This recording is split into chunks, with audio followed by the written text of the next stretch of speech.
Conexão Ciência. Uma das características que chama a atenção nos produtos orgânicos são os preços mais elevados em relação aos produtos convencionais. No quarto episódio do Conexão Alimentos Orgânicos, o professor José Alzinaldo Alves de Sena comenta sobre essa questão. Professor, por que produtos orgânicos são mais caros? Essa é uma questão muito importante e que precisa ser discutida e debatida. Todo negócio é um ambiente fértil para oportunistas, né? Enganadores, mentirosos. Por isso existe certificação. A certificação parte do pressuposto de que todo mundo é mentiroso até que prova o contrário. Mas o que deveria realmente prevalecer é todo mundo é honesto até que se prova o contrário, tá certo? Então a certificadora vai dizer assim, olha, ele diz que está produzindo orgânico e nós estamos aqui para justamente respaldar isso, né? Assinar embaixo que ele está falando a verdade é verdade. Então, por si só, já é sintomático esse tipo de movimentação. Mas o porquê que é mais caro? Primeiro, é uma questão política. No meu entendimento, é uma questão política, de decisão política, de estar na agenda dos políticos, em nível federal, em nível estadual, em nível municipal. Isso tem que ficar claro. E aí, óbvio, essa discussão exige tem várias camadas que precisam ser consideradas numa questão como essa. Primeiro, a lei de oferta e de procura. Nós vimos que a produção de orgânicos ainda é muito pequena, né? É baixa num país continental como o nosso. 0,6% da área total de produção agrícola é destinada à produção orgânica. É muito pequena. São 25 mil produtores. São muito poucos produtores. No Paraná, 1,2% dos produtores familiares produzem orgânicos. O alvo é que 100% deles produzissem orgânicos. Então, tem a lei de oferta e procura. Se você tem pouca produção, obviamente, você tem aí pouco consumo, aí o preço vai refletir essa relação oferta e procura. Tem também aquilo que se chama de nicho de mercado. É saudável, é sustentável, é seguro, faz bem para a saúde. E aí, óbvio, se tira proveito disso para justificar um a mais no preço do produto, aquilo que é chamado de ágil.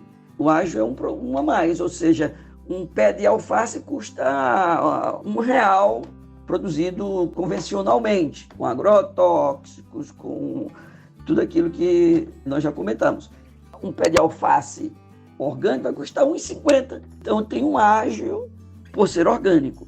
É muito comum os produtores orgânicos comentarem que eles, depois que fizeram a transição para o sistema de produção orgânica, eles passaram a trabalhar mais, demanda mais, porque a dependência das moléculas, por exemplo, como os agrotóxicos, traz uma certa facilidade para a vida dos agricultores. O sujeito aplica lá um produto herbicida que mata o mato, não nasce mato por muito tempo, ele fica tranquilo, ele não tem que capinar, não tem que dar duro, não é um trabalho árduo, pesado, que já é por si só uma atividade pesada.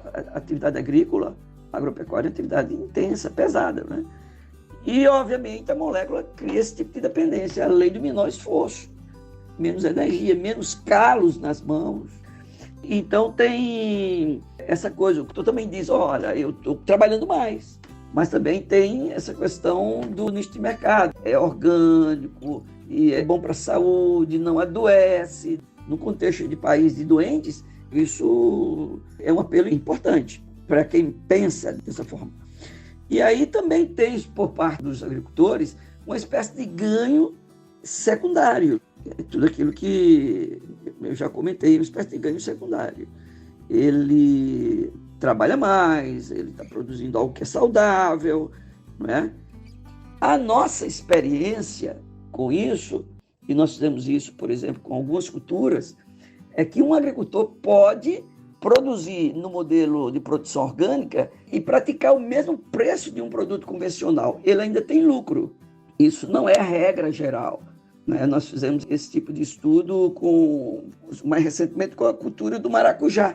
E aí nós provamos que o agricultor, mesmo vendendo maracujá a preço do maracujá convencional, ele ainda teria lucro. E aí nós colocamos um ágio de 30%. Ele teria um lucro maior ainda praticando o ágio, ou esse a mais de preço no produto final. Isso você tem visto em experiências no mundo afora. Você chega em alguns países onde o preço do produto orgânico ele é o mesmo de um produto convencional, uma escala de produção muito maior, tem que se considerar isso, ou às vezes um pouco maior do que é o preço do produto convencional. E eu acho que se considerar aqui que quem consome em um país como o Brasil, e quem manda nesse mercado são as mulheres, ela olha preço. Então, minha esposa, ela vai chegar no mercado e fala, leva orgânico. Ela fala, não leva orgânico. Com o preço de um produto orgânico, eu levo 4 de um convencional. E isso que ela está comigo há 25 anos. E eu ouvindo isso todo dia, o dia todo, diuturnamente. Então, esse apelo do preço é algo determinante.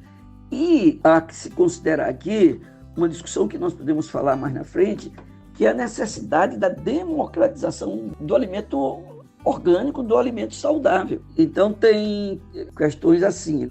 O consumidor, via de regra, desconhece a importância de um produto orgânico, o impacto disso para a sua saúde pessoal.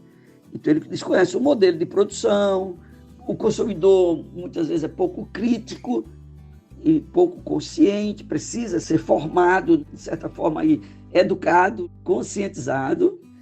E é aquele tipo de frase que você ouve, que estigmatiza. Orgânicos é coisa de madame, né? Coisa de rico. Eu lembro que eu estava com uma amostra de produtos orgânicos, aí o povo mais simples que passava de largo, né? Algo assim como se fosse inacessível, né? E é coisa de madame, é coisa de rico, e obviamente não é. Nós temos pesquisas do Núcleo de Agroecologia e Desenvolvimento Sustentável, que eu coordenei por muitas décadas, que mostram qual é o perfil do consumidor de orgânicos numa cidade como Maringá, que é bem importante. Maringá, obviamente, é uma ilha da fantasia, é uma bolha, considerando o país como um todo, né? Mas vamos pegar qual é o perfil. Primeiro, quem consome orgânicos em Maringá? Isso em feira, mercadinho, sacolão, mercadão, supermercado, hipermercado, onde você quiser. Tá? Qual é o perfil? Primeiro, ele tem poder aquisitivo alto. Segundo, nível educação mais elevado. A gente tem nível superior, principalmente. Terceiro, ele não está preocupado com o planeta. Ele está preocupado com ele mesmo. Isso aparece na nossa pesquisa, em pesquisas que nós fizemos. E, por último, ele está disposto a pagar mais. E aí nós perguntávamos quanto a mais ele estava disposto a pagar. E aparece, nós colocamos de 0 a 200% a mais. Mas o que aparece? É um número misterioso, 30% a mais é o que prevalece. Ou seja, um produtor familiar pequeno produz para atender privilegiados. E aí entra nessa discussão aquilo que é chamado de democratização da alimentação saudável. A rigor, para ser sustentável, da forma como ela é praticada hoje, não é sustentável, no meu entendimento. Ou seja, agricultor pequeno, que trabalha duro, familiar, para atender gente já muito privilegiada. Então, há que se inverter a lógica para que essa movimentação seja sustentável. Esse alimento orgânico teria que atender prioritariamente as populações mais vulneráveis socialmente. Inverter essa lógica. E aí não tem como abrir mão da mão do Estado, né? E aí eu defendo que o Estado, ele garanta alimento saudável. Ele subsidia remédios, ele pode subsidiar cestas de alimentos saudáveis, de alimentos orgânicos, por que não? E aí você inverte a lógica, e o Estado entra nisso, fazendo com que isso de fato aconteça, porque as populações mais vulneráveis não vão ter a facilidade de acesso de orgânicos como tem esse pessoal de poder aquisitivo alto e alta escolaridade que aparece nas nossas pesquisas. Então, isso é importante. Isso torna um produto mais caro. À medida que o Estado ele assume para si essa responsabilidade e leva a que esses produtores assumam a responsabilidade de produzir alimentos que sejam seguros, que sejam saudáveis, ele incentiva o aumento da produção para atender às demandas daqueles que mais necessitam. E aí você cria aí um ciclo virtuoso, inclusive vai desafogar e vai desonerar o sistema de saúde. Então, eu creio que é por aí. E como garantir que o produto que estamos comprando é realmente orgânico? Esse é o tema do próximo episódio. Confira! Conexão Ciência.